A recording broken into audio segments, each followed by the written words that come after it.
Hola, ¿qué tal? Bienvenidos a vuestra casa de la retroinformática. Bienvenidos a Parcela Digital. Soy Manuel Yaca y aquí, en este canal, compartiré con ustedes la historia de la informática. Bueno, en ocasiones también dejo espacio a la informática moderna. Aquí y ahora empieza un nuevo vídeo.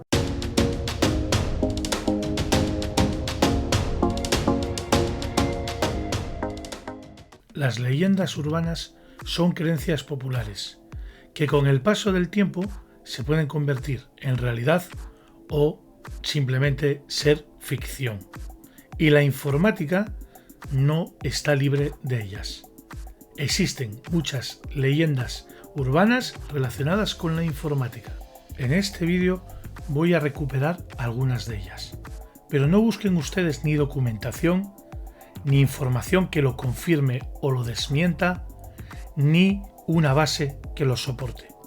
Simplemente son historias que de una forma u otra, de cualquier manera y de diversas fuentes llegaron hasta mí en algún momento.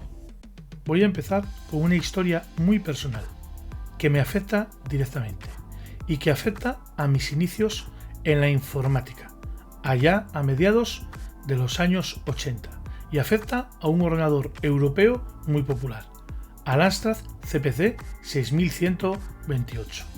Aquí empiezan las historias de las leyendas urbanas en la informática. Si les está gustando este vídeo, pueden suscribirse al canal de YouTube de Parcela Digital para recibir notificaciones de próximas publicaciones.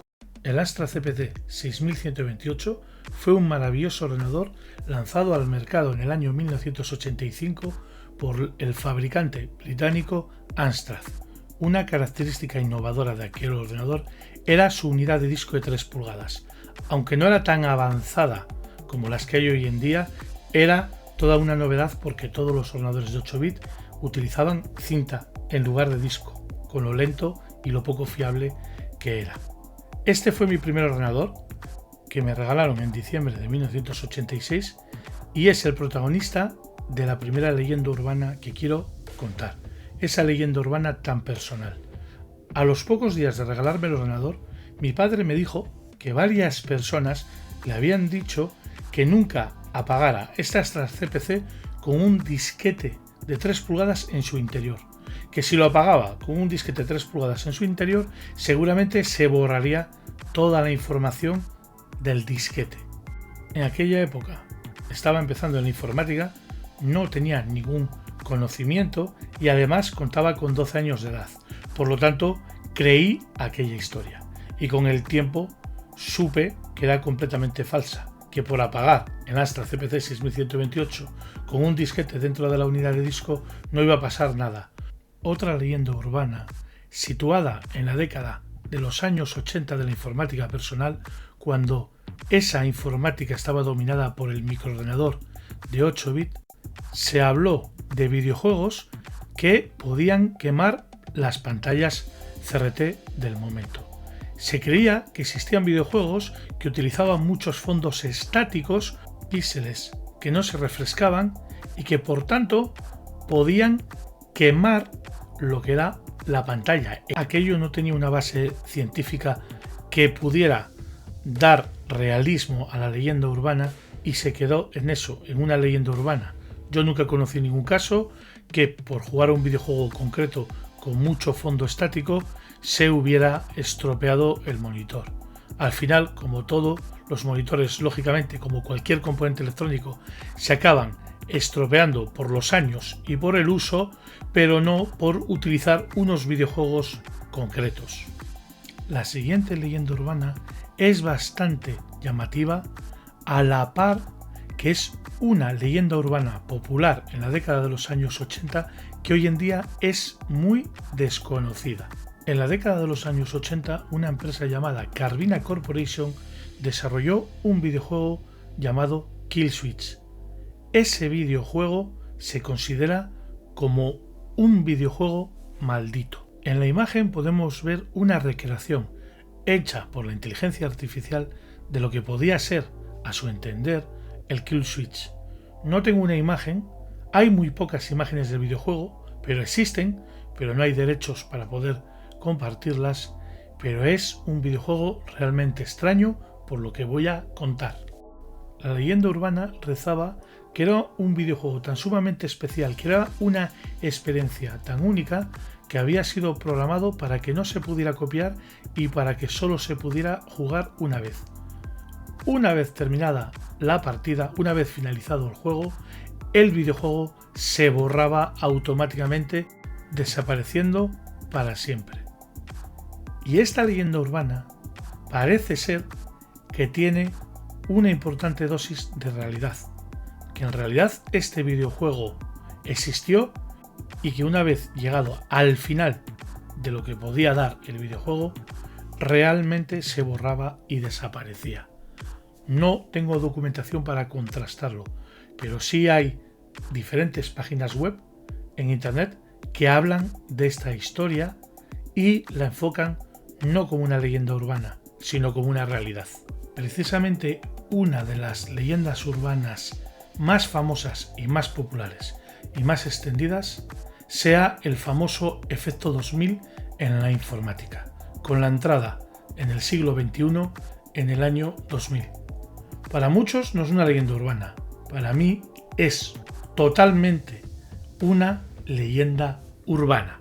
Además, para el año 2000 ya llevaba 6 años trabajando como responsable de informática en una entidad bastante importante. Y todo el mundo estaba preocupado allí por lo que podía pasar con el efecto 2000. El efecto 2000 fue una noticia que fue lanzada a nivel mundial en la segunda mitad de los años 90, cuando quedaban 2 o 3 años para terminar el siglo XX.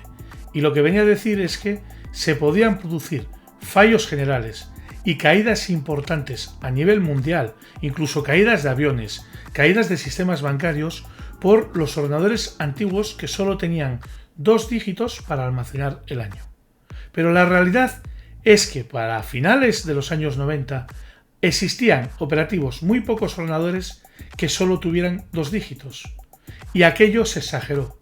Y los medios de comunicación ayudaron creando más alarma. Recuerdo que en mi entorno laboral, cuando se aproximaba la entrada al año 2000, existía un verdadero nerviosismo entre aquellos que trabajaban con la informática pero no eran profesionales, por el miedo a que todo se cayera al día siguiente.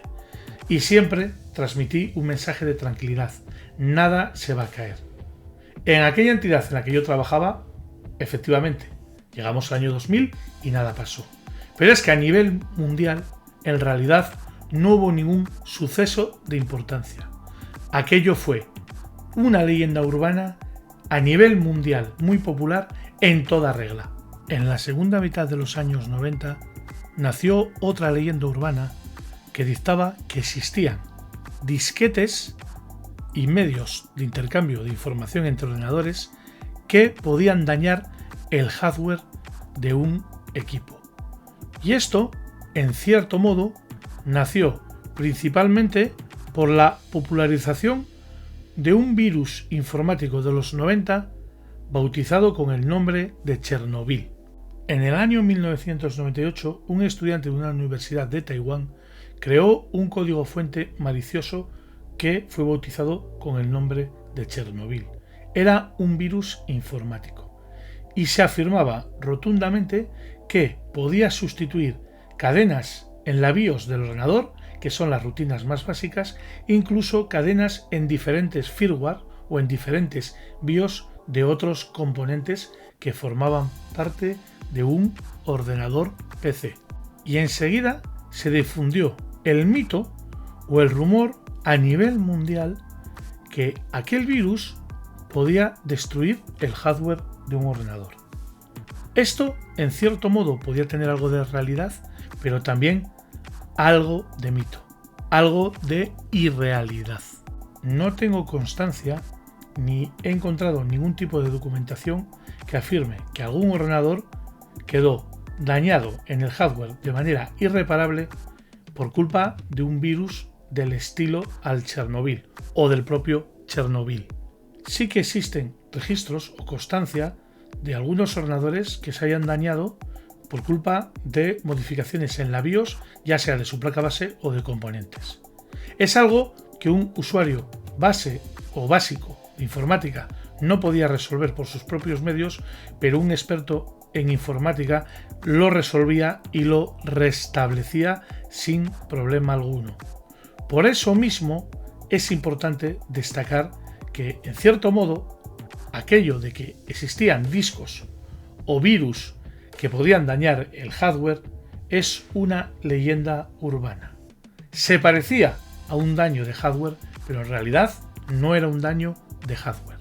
Aquí termina el recopilatorio de leyendas urbanas relacionadas con la informática que comparto en este vídeo. Seguramente conocerás otras historias y te animo a que las añadas en los comentarios de este vídeo en el canal de YouTube de Parcela Digital. En la web parceladigital.com, además de los videoblogs, también se comparten vídeos cortos, podcasts y artículos en texto donde se continúa recuperando la historia de la informática. Nos vemos en el próximo vídeo.